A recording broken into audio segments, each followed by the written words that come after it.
नमस्कार व्यूअर्स, मैं हूं अमीश देवकन और आप देख रहे हैं देश का सबसे लोकप्रिय डिबेट शो आर पार। क्या किसी ने सोचा था कि एक दिन आएगा जब अयोध्या तमाम राजनीतिक दलों के लिए सबसे जरूरी नगरी बन जाएगी। एक वक्त था जब बीजेपी पर राम नाम का राजनीति करने का गंभीर आरोप लगाया जाता था।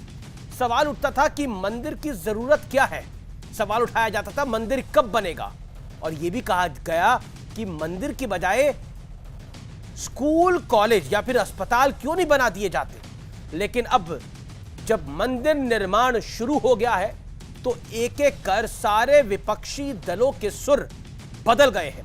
बीएसपी ने ब्राह्मण सम्मेलन की शुरुआत अयोध्या से की तो समाजवादी पार्टी के प्रदेश अध्यक्ष नरेश उत्तम ने भी अयोध्या का दौरा किया, और अब अरविंद केजरीवाल ने भी रामलला के दर्शन किए हैं। इससे पहले राम मंदिर के खिलाफ आरोप झेलने वाली कांग्रेस के सुर भी पूरी तरह से बदल चुके हैं। सवाल यह है कि क्या राम की नगरी से ही 2022 के चुनाव का, यानी उत्तर प्रदेश के विधानसभा चुनाव का नतीजा निकल के आएगा। इसलिए राम की शरण में आखिर सबको जाना ही पड़ा, तमाम बातें कहते कहते, क्योंकि योगी आदित्यनाथ कह रहे हैं कि विपक्षियों को समझ आ गया है कि राम के बिना नैया पार नहीं होगी। आज इसी पर होगी देश की सबसे बड़ी बहस। आर पार होगा वही जो राम रची राखा। आज आर पार इसी पर।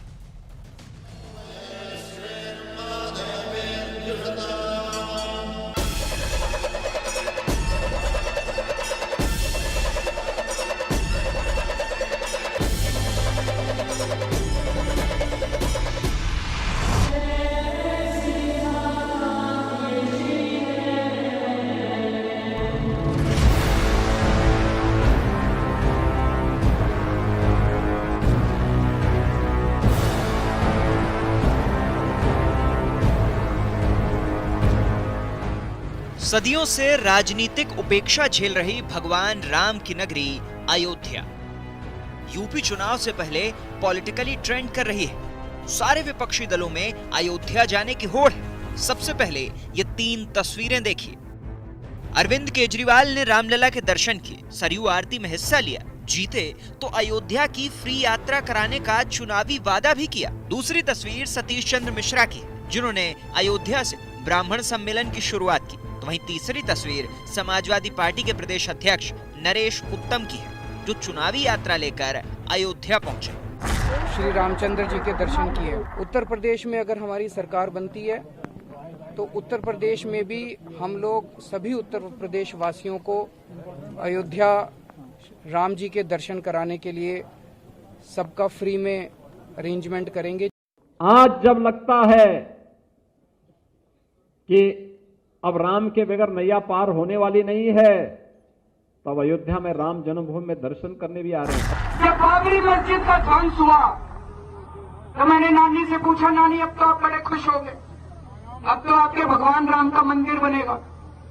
कहती है, ना बेटा, मेरा राम किसी की मस्जिद तोड़ के ऐसे मंदिर में नहीं बस सकता। अपनी नानी का तो सगा हो जाता कम से कम, क्योंकि इसने तो पहले बोला था, मेरी नानी कहती थी भगवान श्री राम ऐसे मंदिर में कभी नहीं जाएंगे जिसको मस्जिद को तोड़ के बनाया गया है। अब उधर जा रहे हैं दर्शन करने। असदुद्दीन ओवैसी ने भी उत्तर प्रदेश में चुनावी यात्रा की शुरुआत अयोध्या से ही की, लेकिन उनके पोस्टरों पर अयोध्या को फैजाबाद लिखा गया, यानी अयोध्या को सब अपनी अपनी सहूलियतों के हिसाब से गले लगा रहे हैं। जो लोग भी वहाँ जा रहे हैं, अंत में भगवान राम की शरण में ही जाना पड़ रहा है, क्योंकि इनकी समझ में आ गया कि भगवान राम का विरोध करने से कोई फायदा मिलने वाला नहीं है। सवाल यह है कि जब तक मामला अदालत में था, इन सब के सुर 360 डिग्री उल्टे थे, लेकिन अब अचानक सबकी श्रद्धा हिलोरे मार रही है। क्या किसी खास वर्ग के वोटरों को साधने के लिए अयोध्या नगरी भी खास हो गई? आज इसी मुद्दे पर होगी देश की सबसे बड़ी बहस। आर पार हो ये ही सोई जो राम रची राखा। और आज का विश्लेषण शाब्दिक है, आज का विश्लेषण तथ्यों पर आधारित है, आज का विश्लेषण बयानों पर आधारित है। मैं एक एक करके सबके बयान आपको दिखाऊंगा। अयोध्या पर बदले सुरों का विश्लेषण। पहले अरविंद जी कहते थे कि मस्जिद तोड़कर मंदिर बनाना गलत है, जो उन्होंने अपनी नानी का हवाला देकर बात कही थी। अब सभी को अयोध्या आने का मौका मिले। मायावती, बाबरी मस्जिद सांप्रदायिक ताकतों ने गिराई है। अब कह रही है मायावती कि बीएसपी अगर सत्ता में आएगी तो मंदिर को और भव्य बनाएगी। यानी अब आप सोचिए पहले क्या था और अब क्या है।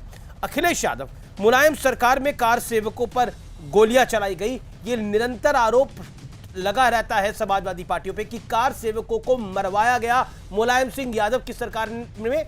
मुलायम सिंह यादव ने सार्वजनिक मंच पे इस बात को बोला, मैंने कार सेवकों को गोली लगवा दी, इससे ज्यादा मैं क्या कर सकता था।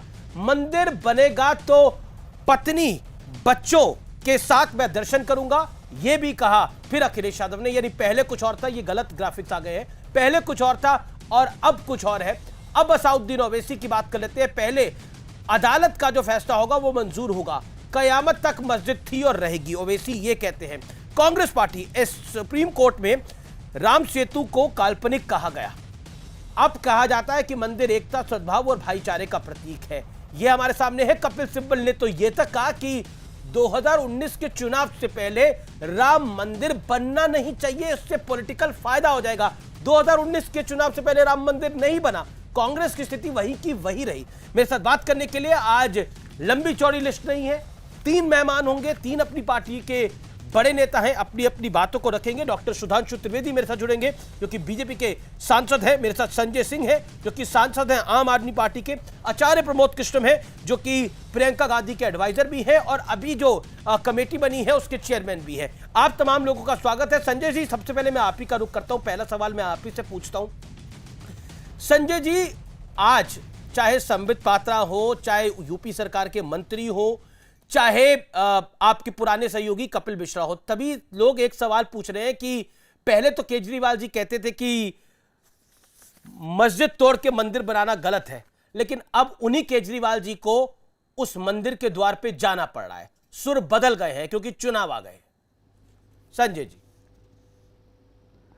देखिए, मुझे बहुत अफसोस होता है और हंसी भी आती है अमित जी कि भारतीय जनता पार्टी के मुख्यमंत्री आदित्यनाथ जी ये प्रभु श्री राम के मंदिर के गेटकीपर बन गए हैं।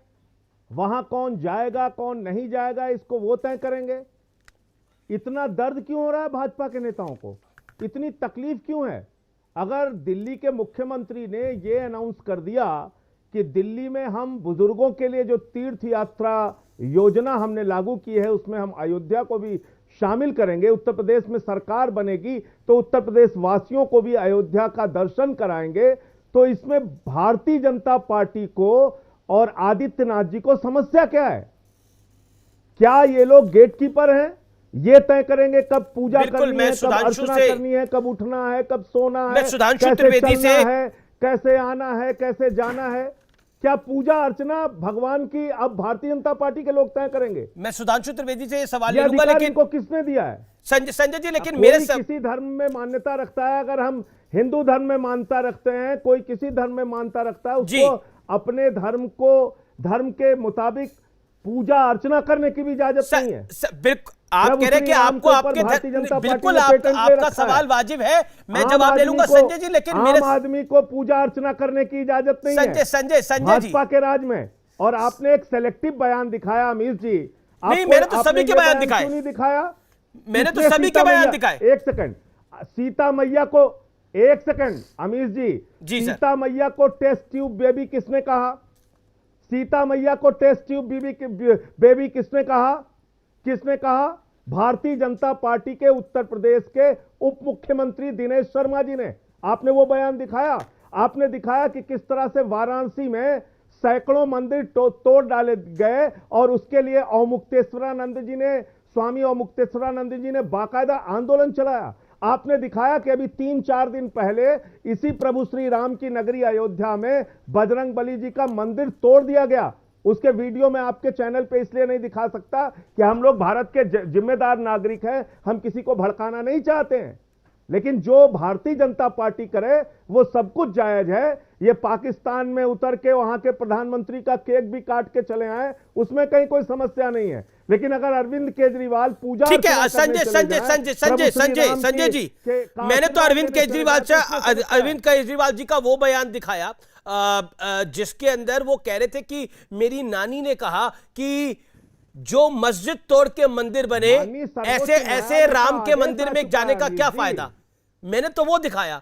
मैंने तो ये भी दिखाया कि मायावती ने क्या कहा, मैंने तो ये भी दिखाया राहुल गांधी ने क्या कहा। मुझे बताइए, राम मंदिर को लेकर बीजेपी ने अगर कोई ऐसा बयान दिया हो, लाल कृष्ण आडवाणी से लेकर मुरली मनोहर जोशी से लेकर वेंकैया नायडू से लेकर जो पूर्व अब उपराष्ट्रपति है, राजनाथ सिंह से लेकर नितिन गडकरी से लेकर अमित शाह से लेकर जेपी नड्डा तक, किसी ने ऐसा कहा हो, नरेंद्र मोदी तक या पंडित अटल बिहारी वाजपेयी तक किसी ने कोई राम मंदिर के खिलाफ बयान दिया हो, किसी ने कुछ ऐसा कहा हो तो मुझे बताइए, मैं वादा करता हूं आपको दिखाऊंगा। लेकिन यह बात कही गई, मैंने तो जी, मैं दिखाइए ना, आपके चैनल पे है, आप दिखाइए। दिनेश शर्मा जी ने क्या बयान दिया, माता सीता के लिए क्या बयान दिखाए ना चैनल पे अपने।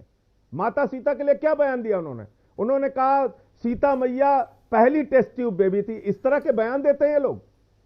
इन्होंने ठेका ले रखा है धर्म का। ठीक है, सुधांशु त्रिवेदी अब जवाब दे देंगे। वाराणसी के अंदर सैकड़ों मंदिर तोड़े गए। सुधांशु त्रिवेदी आपको आज सुबह से बीजेपी सरकार के, उत्तर प्रदेश सरकार के मंत्री हो, आपके प्रवक्ता हो, आपके नेता हो, चाहे कपिल मिश्रा हो, चाहे डॉक्टर संबित पात्रा हो, चाहे उत्तर प्रदेश सरकार के मंत्री हो, तमाम लोग इसी बात को कह रहे हैं कि अब बदले बदले से हजूर नजर आते हैं, यानी अरविंद केजरीवाल पर निशाना साध रहे हैं। यहां तक कि सीएम केजरीवाल ने भी निशाना साध दिया। उन्होंने बोला राम की शरण में आखिर जाना पड़ गया।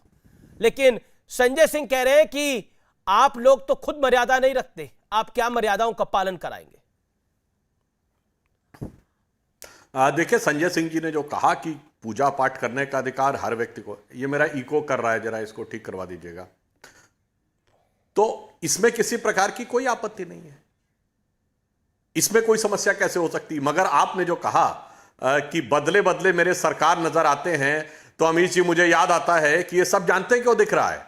बदले बदले मेरे सरकार नजर आते हैं चूंकि दिल्ली में बैठे हुए मोदी सरकार और लखनऊ में बैठे हुए योगी सरकार नजर आते हैं। किसी को कोई समस्या नहीं है, पर मैं सिर्फ ये कहना चाहता हूं, जो लोग ये कहते थे, अभी जैसे इन्होंने कहा कि मंदिर तोड़ दिए गए, मंदिर भव्य स्वरूप देने के लिए हटाए गए। जहां पर 1949 से श्री राम लला विराजमान थे, उस स्थल को जो लोग बाबरी मस्जिद कहते रहे, जिस पार्टी के उप मुख्यमंत्री ने कहा कि शाहीन बाग हमारे दिल में है, और वो आकर अगर आज ये कहते हैं, तो मन में जानते क्या बात उत्पन्न होती है। या तो जो हमारे यहां शास्त्रों में कहा गया है कि जब कलयुग आ जाएगा तो सत्प्रवृत्तियों का अनुकरण अक्सर लोग मजबूरी में करेंगे। एक श्लोक है जिसका अर्थ है कि कलयुग आने पर धनहीन साधु, धनहीन ब्रह्मचारी, शक्तिहीन साधु और संकटग्रस्त भक्त नजर आएंगे। इसीलिए देखिए, संकटग्रस्त भक्त नजर आते हैं। जैसे चुनाव आता है सब मंदिर में आने लगते हैं। उससे पहले आपने सामान्य अवसरों पर कम देखा होगा। और मैं इन लोगों को गलत थोड़ी मानता हूं। अमित जी, ये लोग रोजा अफ्तार की दावत देते थे, क्या ये लोग रोजेदार होते थे? नहीं होते थे। ना बुलाने वाला रोजेदार होता था, ना आने वाला रोजेदार होता था, पर रोजा अफ्तार होता था। तो बगैर रोजा किए जो रोजा अफ्तार रखते थे, वो बगैर श्रद्धा के मंदिर भी जा सकते हैं। इसमें कौन सी समस्या है? परंतु मेरा मानना यह है कि जनता इस बात को समझती है कि किसकी असंदिग्ध निष्ठा श्री राम मंदिर के प्रति थी और किन लोगों की आज चुनाव के अनुसार लगने वाली अपरिहार्यता है। देखिए, व्यक्तिगत रूप से संजय सिंह जी की निष्ठा हो सकती है, बिल्कुल होगी, और मेरा विश्वास है कि होगी, क्योंकि वो समझदार व्यक्ति हैं। हां, मगर राजनीतिक दृष्टि से जिन लोगों के विचार ये थे, यही वो उत्तर प्रदेश है जहां मुख्यमंत्री के रूप में मुलायम सिंह ने 1993 में कहा था कि हम बाबरी मस्जिद दोबारा बनवाएंगे। आचार्य प्रमोद कृष्णन जी बैठे हैं, पीवी नरसिम्हा राव ने बतौर प्रधानमंत्री कहा था हम बाबरी मस्जिद दोबारा बनवाएंगे। और जब इन लोगों से केवल आज से 1.5 साल पहले अमित जी हम लोग पूछते थे कि भाई ठीक है, जब हमसे पूछते थे बताइए मंदिर नहीं बनाएंगे, तारीख नहीं बताएंगे, तो हम लोग ये कहते थे कोर्ट में मुकदमा चल रहा है श्री राम जन्मभूमि न्यास और बाबरी मस्जिद एक्शन कमेटी के बीच में। हम एलानिया कहते हैं कि हमारी भावना श्री राम जन्मभूमि न्यास के पक्ष में, तो इनमें से कोई भी नहीं बोलता था। ठीक है, सब गोलमोल हो जाते थे कि ना बाबरी मस्जिद ना श्री राम जन्मभूमि। हम तो हमेशा से कहते थे। इसलिए देखिए, अंत में एक वाक्य कहूंगा, इस देश ने पंचतंत्र में कहानियां पढ़ी हैं अमीश जी, भगत और बगुला भगत। तो भगत और बगुला भगत का अंतर यह देश बहुत अच्छी तरीके से अपनी परंपरा से समझता है और समय पर उसका उचित प्रत्युत्तर भी देता है। एक पुरानी सेइंग है, संजय जी के पास आ रहा हूं, फिर मैं आचार्य जी आपका रुख कर रहा हूं। संजय जी, समय बड़ा बलवान है, तो यह माना जाए समय बड़ा बलवान है। जिस राम मंदिर को विपक्ष जिस पर सवाल खड़ा करता रहा, अब उसी राम मंदिर के द्वार जाना पड़ रहा है क्योंकि समय बलवान है। जवाब सुधांशु जी। देखिए अमीश जी, अभी आपके सामने सुधांशु जी ने क्या कहा कि हमारी पार्टी ने कहा सर्वोच्च न्यायालय का जो फैसला होगा वो सबको मान्य होगा। देश के सर्वोच्च न्यायालय का जो फैसला है उसको भारत का हर नागरिक मान रहा है, हिंदू हो मुसलमान हो, और अपने श्रद्धा के अनुसार अरविंद केजरीवाल जी वहां पूजा अर्चना करने जा रहे हैं, देश की खुशहाली के लिए आशीर्वाद लेने जा रहे हैं, दिल्ली की तीर्थ यात्रा में अयोध्या को शामिल करने जा रहे हैं, उत्तर प्रदेश में सरकार बनने पर अयोध्या में तीर्थ यात्रा योजना लागू करने की बात कर रहे हैं। इससे समस्या क्या है? ये वो लोग हैं अमीश जी, आपको ये समझना होगा, उत्तर प्रदेश के मुख्यमंत्री ने भगवान बजरंग बली की भी जाति बता दी। उनको कहा कि वो तो दलित थे, आदिवासी थे। जो लोग भगवान की जाति खोजते हैं, जो लोग सीता मैया को टेस्ट ट्यूब बेबी कहते हैं, जो लोग अयोध्या में और वाराणसी में मंदिरों को तोड़वाते हैं, भव्यता का सवाल नहीं है, भव्यता आप मंदिर को प्रदान कीजिए, लेकिन आप देखिए जाकर वाराणसी में क्या दृश्य है, देखिए जाकर अयोध्या में भी 3-4 दिन पहले, मैं कहता रहा हूं, मैं आपके चैनल पे वीडियो दिखा नहीं सकता, बजरंगबली का मंदिर तोड़ा गया वहां पे। तो और मैंने तो कागजों सहित खुलासा किया था 2 करोड़ की जमीन 18.5 करोड़ रुपए में किस तरीके से ट्रस्ट के द्वारा खरीदी गई। तो देश के करोड़ों लोगों की आस्था के साथ खिलवाड़ कौन कर रहा है? चंदे में हेरा फेरी कौन कर रहा है? किन लोगों के खिलाफ साक्ष्य और प्रमाण सामने आए और उन पे अब तक क्या कार्रवाई कर रही है आपकी सरकार? तो अगर आज भारतीय जनता पार्टी के नेता और उत्तर प्रदेश के मुख्यमंत्री आदित्यनाथ जी अपने आप को राम मंदिर का गेटकीपर समझ लिए हैं कि कौन अंदर घुसेगा कौन नहीं घुसेगा ये वो तय करेंगे, उनकी मर्जी से हिंदुस्तान में लोग पूजा अर्चना करेंगे, तो ये तो बड़ी दुर्भाग्यपूर्ण बात। यहां धार्मिक स्वतंत्रता भी आप खत्म कर रहे हैं। जवाब सुधांशु। नहीं संजय जी, ये किसने कहा कि कोई रोक सकता है? राम का दर्शन करने से कौन रोक सकता है? और हमारे यहां तो कहा गया सिया राम मैं सब जग जानी, करहूं प्रणाम जोर जुग पानी। यहां बात राजनीति के संदर्भ में है। जैसे हम लोगों को कोई बड़ा उत्तरदायित्व मिलता है, कोई बड़ा काम होता है, तो भगवान के दर्शन करने जरूर जाते हैं।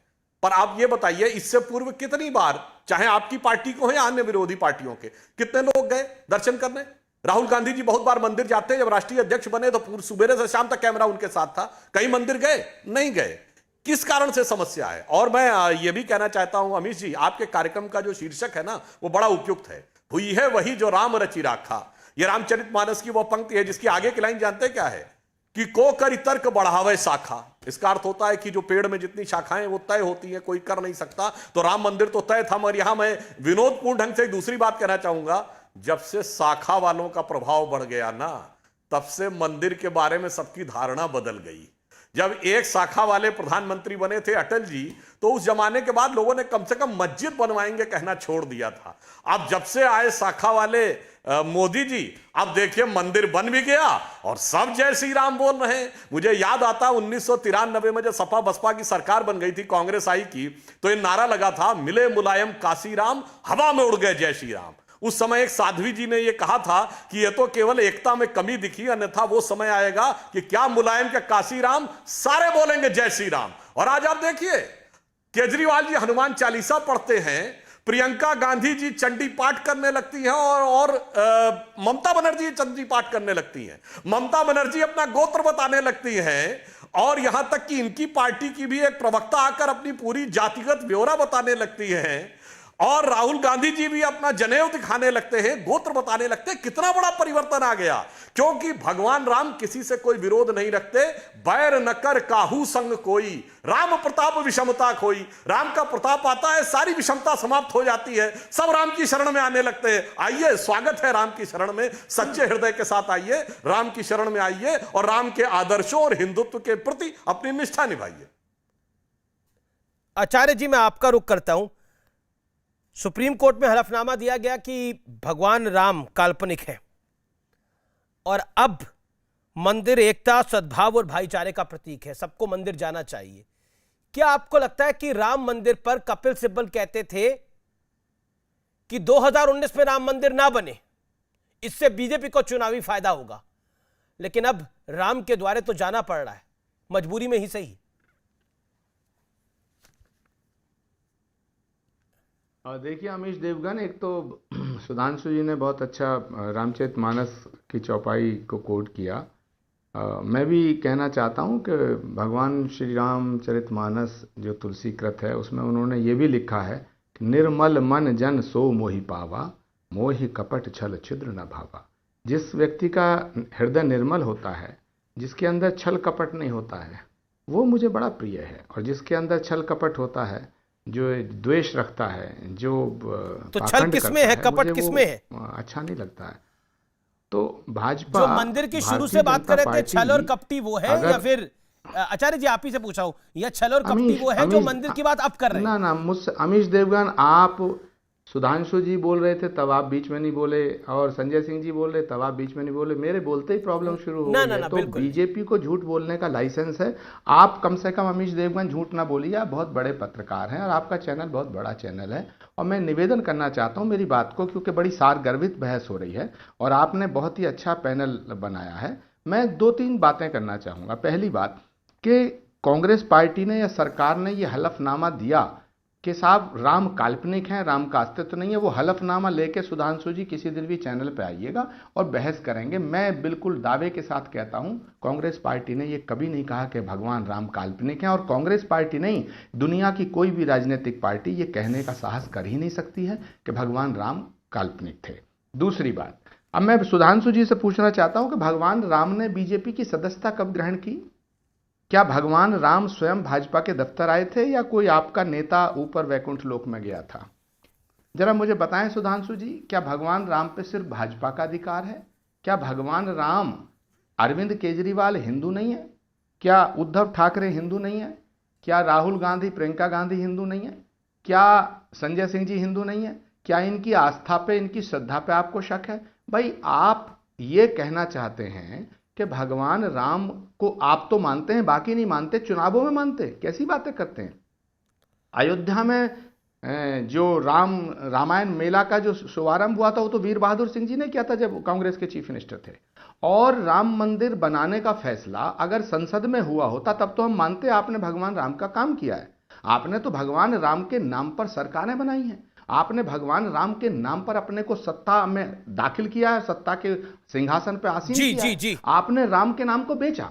दूसरा, एक तीसरा आरोप है, मतलब आप कह रहे हैं कि बीजेपी ने राम के नाम को बेचा, छल और कपट किया। ब्रह्मांड नायक कहा जाता है, अखिल कोट ब्रह्मांड नायक कहा जाता भगवान राम को। आपने तो राम को संकीर्ण कर दिया, आपने राम की विराटता के ऊपर हमला किया। भगवान राम सबके थे, आपने सिर्फ हिंदुओं के कर दिए, और हिंदुओं में भी अब भाजपाइयों के हो गए। क्या भगवान राम सिर्फ भाजपा के हैं? इन 3-4 पॉइंट पर इन सवालों का जवाब दे दीजिएगा सुधांशु जी। सत्ता आती जाती रहेगी, सियासत होती रहेगी, लेकिन आपने जो भगवान राम के साथ छल किया है, इसलिए मैंने कहा कि निर्मल मन जन सो मोहि पावा, मोहि कपट छल छिद्र न भावा। ठीक है, जवाब ले लेते हैं। आपको कभी माफ नहीं करेंगे। मेरा तमाम पैनलिस्ट से निवेदन है, आपने राजनीति की है। मेरा तमाम पहले से निवेदन है, छोटा बोले जिससे कि चर्चा हो सके। Okay, Sudhanshu Trivedi, exactly 1 minute 60 seconds जवाब। मैं बिल्कुल संक्षिप्त में बोलता हूं।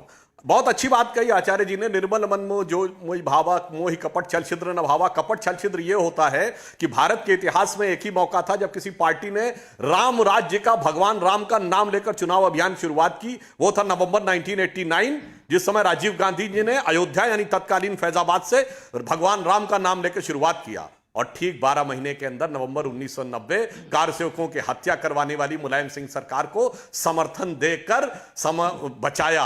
बस यही जो कपट था, और उस कपट का यह प्रभाव रहा आचार्य जी कि जिस समय श्री राम जन्मभूमि आंदोलन 1987-88 में शुरू हुआ था, तो उत्तर प्रदेश की विधानसभा में कांग्रेस की 267 सीटें थीं, और हम जानते कितने थे? हम थे 18। और जब श्री राम जन्मभूमि का शिलान्यास हुआ पिछले वर्ष, तो कांग्रेस 267 से आ गई 7 पे, और हम आ गए 325 पे। क्यों? क्योंकि रामचरितमानस में यह भी लिखा है कि राम विमुख अस हाल तुम्हारा, रहा न को कुल तारन हारा। जो भगवान राम से विमुख होकर कपट कर देता है, उसकी क्या गति या दुर्गति होती है वह दिखती है। और एक वाक्य और कह दूं, आचार्य जी ने कहा राम किसके थे? अरे मैं तो कह रहा हूं राम आपके थे। महात्मा गांधी ने राम राज्य कहा था, रघुपति राघव राजा राम कहा था, अंतिम शब्द हे राम कहा था। पर गांधी से नेहरू आते आते मदरसे खुल गए, नेहरू से इंदिरा जी के आते आते गोरक्षक संतों पे गोलियां चल गई, इंदिरा जी से राजीव गांधी तक आते आते राम भक्त पर गोली चलाने वालों का समर्थन हो गया, और नरसिम्हा राव आते आते बाबरी मस्जिद बनाने का संकल्प हो गया। और जब हम ये कहें कि मनमोहन सिंह जी की सरकार या सोनिया गांधी की सरकार, तो हलफनामा हो गया राम झूठे थे। तो फिर वही कहूंगा, राम से विमुख होते गए और आपका सत्ता से समाज की दृष्टि में सम्मान और प्रतिष्ठा दोनों से अधःपतन होता गया। ओके, आचार्य जी जवाब। सुधांशु जी, मैं आपने बात, आप सुधांशु जी आपने कहा, एक तो कपिल सिब्बल जी को कोट किया कि उन्होंने राम मंदिर निर्माण होने में विलंब करने का प्रयास किया था। हालांकि ये बात सच नहीं है, उनका कहना दूसरा था, उसका अर्थ दूसरा लगाया गया। पर मैंने नहीं कहा कपिल सिब्बल। उद्धव ठाकरे जी ने तो राम मंदिर में बाधा नहीं डाली। उद्धव ठाकरे जी जब आपके साथ थे तो हिंदू हृदय सम्राट थे। क्या उद्धव ठाकरे जी जब से कांग्रेस के साथ आए उनके हिंदुत्व पर भी आप प्रश्न चिन्ह लगाते हैं? और जहां तक सवाल है समर्थन लेने देने का, महबूबा मुफ्ती तो सरेआम आतंकवादियों का समर्थन करती हैं। महबूबा मुफ्ती तो सरेआम बुरहान वानी को शहीद कहती थीं। आपने तो उनकी सरकार बनाई। तो ये क्या ये मामला क्या है? जो आदमी राक्षस होता है, अगर आप उसके साथ होते हो तो वो देवता कहलाया जाता है, और जो व्यक्ति देवता होता है वो आपसे दूर चला जाता है, उसे आप राक्षस सिद्ध करने का प्रयास करते हैं। आप उस व्यक्ति को हिंदू मानते हैं जो बीजेपी के अंदर है, जो बीजेपी में नहीं है, क्या वो हिंदू नहीं है? मैं बड़ा एक उदाहरण कोट कर रहा हूं, 61% अगर इस देश का नागरिक जो आपको वोट नहीं देता, क्या वो हिंदू नहीं है? क्या वो भगवान राम को नहीं मानता? क्या वो भगवान कृष्ण को नहीं मानता? क्या इस देश के अंदर रामलीलाएं, इस देश के अंदर रामनवमी के मेले, इस देश के अंदर श्री कृष्ण जन्माष्टमी, क्या इस देश के अंदर नवरात्र, क्या ये तब से शुरू हुए जब से तुम्हारी सरकार बनी है? क्या आप ये कहना चाहते हैं कि बीजेपी भगवान राम को स्थापित करने के लिए भाजपा की भूमिका है? अरे भगवान राम कल भी थे, आज भी हैं और कल भी रहेंगे। और सुधांशु जी, आखिर में एक बात कह के अपनी बात को खत्म करता हूं कि आपका ये वक्तव्य ये सिद्ध करता है कि आपकी सरकार सिर्फ राम नाम पे बनी थी और अब भी आप राम नाम के ही नाम पर जनता के बीच में जाना चाहते हैं। ये सबका साथ, सबका विकास, ये सिर्फ ढकोसला है। सबका विश्वास, ये सिर्फ ढकोसला है। आपको राजनीति में अपने कामों पर, अपनी घोषणाओं पर, अपनी पॉलिसी पर यकीन नहीं है। इसीलिए जनता के सामने जैसे ही चुनाव आ रहा है, फिर आपने राम नाम की माला जपनी शुरू कर दी है। राम के नाम का सबसे बड़ा दोहन अगर किसी ने किया है वो भारतीय जनता पार्टी ने किया है। ठीक है, मैं सुधांशु आपसे जवाब लूंगा। मैं संजय सिंह को ले लूं। संजय सिंह, एक पॉइंटेड सवाल मेरा यह है, आज योगी आदित्यनाथ ने कहा कि जिन लोगों ने पहले भगवान श्री राम के अस्तित्व को नकार दिया, अब वो लोग अयोध्या आ रहे हैं, इन लोगों से दिल्ली तो संभलता नहीं है, यूपी में फ्री कर रहे हैं। यानी उनका निशाना अरविंद केजरीवाल पर था। उनका यह कहना है कि पहले आप लोग तो कह रहे थे कि मस्जिद तोड़ के मंदिर की बात का उन्होंने एक तरह से हवाला दिया, और अब आपसे दिल्ली नहीं संभल रहा और आप यूपी की बात कर रहे हैं। जवाब। देखिए, पहली बात तो ये कि रामचरितमानस की एक चौपाई और है, सब नर करहि परस्पर प्रीति। ये सीखना चाहिए भारतीय जनता पार्टी को जी। सबको आपस में प्रेम से रहना चाहिए, आपस में प्रेम करना चाहिए। ये तो इन्होंने सीखा नहीं, सारी ट्रेनिंग इनकी नफरत की है। केजरीवाल जी ने आज कौन सा अपराध किया? वो प्रभु श्री राम के मंदिर गए, उसके पहले बजरंग। वेलकम बैक, आप देख रहे हैं देश का सबसे लोकप्रिय डिबेट शो आर पार। लगातार आपका साथ हमें मिलता है और लगातार आप इस कार्यक्रम को देखते हैं फेसबुक पर, यूट्यूब पर और साथ ही साथ ट्विटर पर, कू ऐप पर। अपनी राय हमारे साथ जरूर साझा करें, जरूर शेयर करें और इसे जरा, इस कार्यक्रम को भी जरा शेयर करें जो बड़ा महत्वपूर्ण है। मेरे साथ आज की इस चर्चा में Sudhanshu Trivedi, BJP member of parliament, doctor Sanjay Singh, आम आदमी पार्टी के सांसद, मेरे साथ आचार्य प्रमोद कृष्ण है, कांग्रेस पार्टी के वरिष्ठ नेता और प्रियंका गांधी के एडवाइजर, हाल ही में कमेटी के चेयरमैन भी बनाए गए हैं। आचार्य जी, आप हाथ खड़ा कर रहे थे, मुझे अंतराल लेना था। सवाल तो आप ही के सामने है, लेकिन ऐसा क्यों है कि कांग्रेस पार्टी दो नाव में पैर रखना चाहती है? और पुरानी बात है और इसको तो आप तो सर्वज्ञानी है, जानते ही होंगे कि दो नाव में पांव रखने वाले का हश्र क्या होता है। देखिए अमीश देवगन, ना तो दो नाव में पैर हम रख रहे हैं, ना हम चार नाव में पैर रख रहे हैं। अगर इजाजत दे तो मैं बता दूं, हमारी नाव का खेवनहार, अगर आप इजाजत दे तो मैं 10 सेकंड में मैं बता देता हूं आपको। जो है वो सुनिए अमीश, ना नसीमुद्दीन सिद्दीकी, इमरान मसूद, इमरान प्रतापगढ़ी, सलमान, तो बताइए क्या करेंगे? दो नाव नहीं हुई तो मैं क्या बोलूं? अब मैं सबके बयान बोलूंगा तो आचार्य जी बोलेंगे अमीश देवगन तुम पूरा कच्चा चिट्टा कांग्रेस का खोलने के लिए बैठ गए हो। मैं इसीलिए बोल रहा हूं, सारे बयान में पढ़ नहीं रहा हूं। देखिए कांग्रेस पार्टी उत्तर प्रदेश में प्रियंका गांधी जी के नेतृत्व में चुनाव लड़ने जा रही है और वही इस नाव की खेवनहार है, नंबर 1। नंबर 2, सुधांशु जी ने बहुत ही एक अजीब सी टिप्पणी कर दी कि भगवान राम पे बात करते करते रावण पे आ गए और उन्होंने ये कहा कि रावण भी साधु का वेश धर के आया था। तो भाई योगी जी भी साधु हैं, आप या तो ये बताइए कि ये साधु का भेष धर करके सीता हरण करना कौन चाहता, क्योंकि मैं तो आदरणीय योगी जी को भी मानता हूं कि वो बहुत बड़े साधु हैं। क्या आपका इशारा उनकी तरफ है? और अगर आपका इशारा उनकी तरफ नहीं है तो फिर किसकी तरफ है?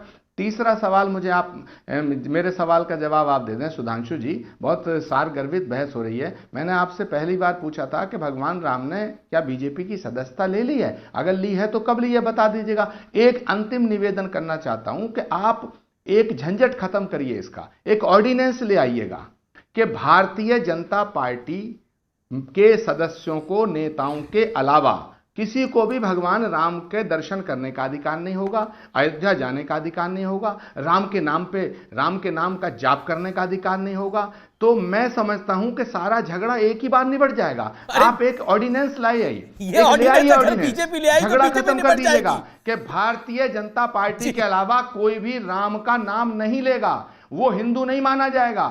चाहे वो किसी राजनीतिक दल का हो, हिंदू वही माना जाएगा जो भारतीय जनता पार्टी का सदस्य होगा। अरे भाई ये ऑर्डिनेंस ले आओ ना सुधांशु जी, आप ले आओ, झगड़ा खत्म करो, आप कह रहे हो झगड़ा निपटाओ। अगर ये ऑर्डिनेंस बीजेपी ले आई तो बीजेपी निपट जाएगी, और आप तो पॉलिटिकली चाहेंगे बीजेपी निपट जाए। तो कह रहा हूं ना जी, अगर कोई राम मंदिर जाता है, रामलला का दर्शन करता है, अयोध्या जाता है, आपको प्रॉब्लम हो जाती है? अरे भाई ये बताओ ना, आप उसको आप किसे हिंदू मानते हैं? आप राम भक्त किसे मानते हैं? तो मैं इसीलिए कह रहा हूं कि एक बार झगड़ा खत्म कर दीजिएगा, आप ऑर्डिनेंस ले आइएगा, नाम लेने का अधिकार बीजेपी के अलावा किसी को नहीं है। ठीक है, लेट सुधांशु आंसर। जी सुधांशु जी जवाब। देखिए जो इन्होंने बात कही, भगवान राम किसी की सदस्यता नहीं लेते, राम की शरणागति में जाना पड़ता है। और आचार्य जी ने जो दो नावों पर सवारी की बात कही, मान्यवर कुछ नहीं करिए, एक बार सोनिया गांधी जी से सार्वजनिक रूप से जाकर प्रायश्चित करवा दीजिए कि हलफनामा दे के हमने पाप किया था कि भगवान राम नहीं थे। दूसरा ये करिए, दिसंबर 92 में आपकी सीडब्ल्यूसी में, जहां तक मेरी जानकारी है, या नरसिम्हा राव ने प्रस्ताव पारित करवाया था कि हम बाबरी मस्जिद दोबारा बनवाएंगे, उसका प्रायश्चित कर दीजिए। उसके बाद आप तीसरा प्रायश्चित कर दीजिए कि हिंदू आतंकवादी है, हिंदू आतंकवाद शब्द आपने प्रयोग किया था, उसका प्रायश्चित करवा लीजिए। कपिल सिब्बल को बाबरी मस्जिद एक्शन कमेटी के वकील के रूप में आपका नेता वकील का चोला पहन के खड़े हुए थे, उसका प्रायश्चित करवा दीजिए। और मंदिर में लोग छेड़खानी करने जाते हैं, राहुल गांधी जी ने यह कहा था, उसका प्रायश्चित करवा लीजिए। जब ये और राजीव गांधी ने कार सेवकों के हत्यारे मुलायम सिंह की सरकार को समर्थन दिया उसका, यदि यह प्रायश्चित नहीं करते हैं तब फिर तो यही लगता है कि भेष बदल के आया है। इसीलिए, और केजरीवाल जी के लिए भी मैं कहना चाहता हूं, भेष बदला हुआ मैंने क्यों कहा? दिल्ली सरकार में इमामों को 10,000 से बढ़ाकर तनख्वाह 18,000 रुपया महीना, और हिंदू पुजारियों के लिए इनके विधायक अमानतुल्लाह खां पे एफआईआर है कि डासना के मंदिर के पुजारी को धमकी। अब आप समझ लीजिए, इमामों को तनख्वाह पे तनख्वाह और पुजारियों को धमकी। इधर इनकी पार्टी का मैंने इतने सारे चरित्र बता दिए, इसीलिए मैंने कहा भेष कोई भी आ जाइए, ठीक है, कोई भी संजय जी भी कुछ कहना चाहते हैं, आचार्य जी भी कुछ कहना चाहते हैं। आचार्य जी 25 सेकंड, आचार्य जी 25 सेकंड, गिन के 25 सेकंड, संजय सिंह। आचार्य जी देखिए, सुधांशु जी ने कहा कि साहब कांग्रेस पार्टी के वकील, समाजवादी पार्टी के वकील, अरे समाजवादी पार्टी के वकील, मुलायम सिंह यादव जी के वकील, अखिलेश यादव जी के वकील, जो राम मंदिर के खिलाफ और तमाम दूसरे तरह की वकालत करते थे, वो तो आदरणीय गौरव भाटिया जी को राष्ट्रीय प्रवक्ता आपने बनाया, बीजेपी ने, वो तो आपने ले लिया उनको। और तमाम तरह की जो बात आप कर रहे हैं कि साहब ये हलफनामा दिया, सोनिया गांधी जी से प्रायश्चित करा दीजिएगा। प्रायश्चित सुधांशु जी आपकी पार्टी को करना है, प्रायश्चित करना है आपको कि इस देश को धोखा दिया आपने। प्रायश्चित करना है कि इस धर्म को खंडित करने की बात करिए, धर्म को छोटा करने की बात करिए, भगवान राम की विराटता को समाप्त आपने किया है। प्रायश्चित तो आपको करना है और आपको करना पड़ेगा।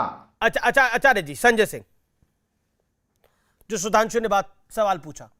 देखिए, पहली बात तो सुधांशु जी हमेशा तथ्यात्मक बात कहते हैं, लेकिन उनकी एक जानकारी गलत है, मैं सही कर दूं, और इसीलिए मैं चाहता हूं कि आप इसको अपने चैनल पे दिखाइए कि हमारी सरकार ने जेएनयू के पूर्व अध्यक्ष कन्हैया कुमार जी के मामले में अनुमति दी थी, और आप यहां पर जो जानकारी दे रहे हैं कि आपकी सरकार ने प्रोसिक्यूशन की अनुमति नहीं दी, ये पूरी तरीके से गलत जानकारी, नंबर एक। दूसरी बात, आपने ताहिर का विषय उठाया था, ताहिर पे तुरंत पार्टी ने कार्रवाई की थी। तीसरी बात, अब आ जाते हैं जो बात बार बार आपको तकलीफ दे रही है, दुख दे रही है, जी कि अरविंद केजरीवाल जी कैसे चले गए प्रभु श्री राम का दर्शन करने के लिए। जी संजय, उन्होंने कैसे कह दिया कि हम प्रभु श्री राम का दर्शन तीर्थ यात्रा योजना के तहत सबको, बुजुर्गों को निःशुल्क वहां पर ले जाके करवाएंगे। उनको कैसे यह अधिकार प्राप्त हो गया? तो मैं आपको कहना चाहता हूं कि जो लोग, जिनका इतिहास हमेशा ये रहा है कि वो राम के आदर्शों के विपरीत नफरत फैलाने का काम करते हैं। ठीक है संजय जी, समय राम के समय यहां पे समाप्त हो गया। मैं माफी चाह रहा हूं। फिलहाल आर पार में इतना ही। नमस्कार।